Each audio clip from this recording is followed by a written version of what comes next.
Hi, I'm Gordy Marks, Managing Broker at RE/MAX Northwest Realtors. I'm Kerry Day, a mortgage advisor with Cornerstone Home Lending.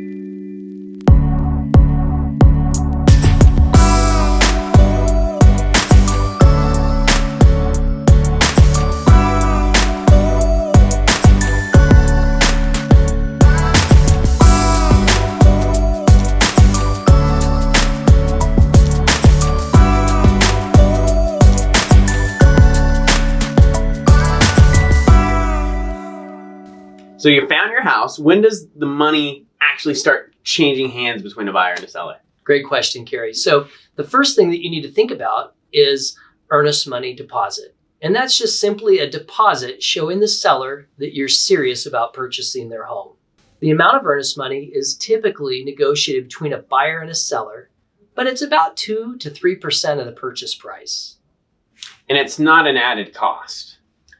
That's true. It's not an added cost. It is your money, but it is held on deposit throughout the transaction.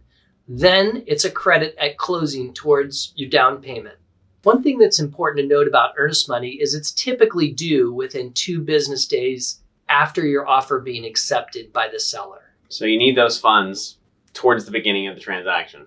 That's correct. Pretty hard to pull it from like a 401k in 2 days. So after you've deposited your earnest money, the next cost you can expect to incur would be hiring a building inspector. This usually happens in the first week of the transaction and typically runs about $500 to $600 depending on the inspector and their scope of work. The inspection is a super important part of your purchase decision as it's going to give you all the information that you'd want to know about your house through a professional's eyes.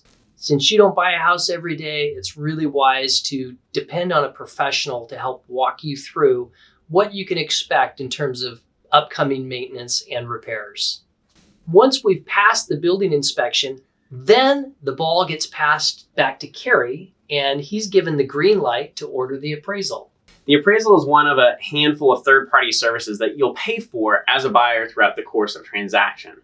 An appraisal runs roughly $600 to $800 depending on the residence.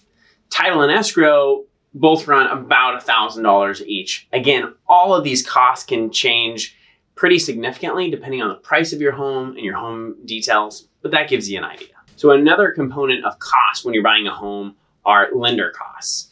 And when I talk about lender costs, I'm talking both about loan costs to actually create the mortgage, as well as the cost of points or buying down your mortgage rate. Loan costs are typically standard with a lender. They're usually not going to change based on your loan amount or purchase price. It's just the cost to create your mortgage. Points are an expense that you pay up front to buy a lower mortgage rate. It might make sense to buy points if you're going to hold that loan for a very long time. 1 point is equivalent to 1% of your loan amount as a fee.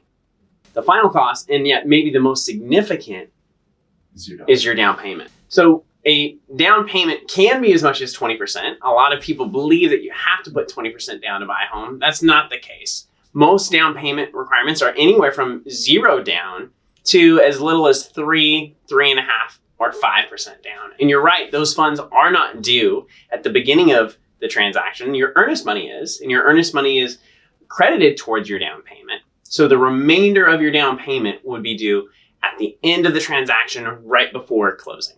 So those are some of the costs that you might incur throughout the course of the home buying process. Stay tuned for next time when we're going to talk about potentially the biggest cost you could incur, which is the cost of waiting. If you've enjoyed this video, go ahead and like, comment, subscribe down below, and we'll see you guys next time.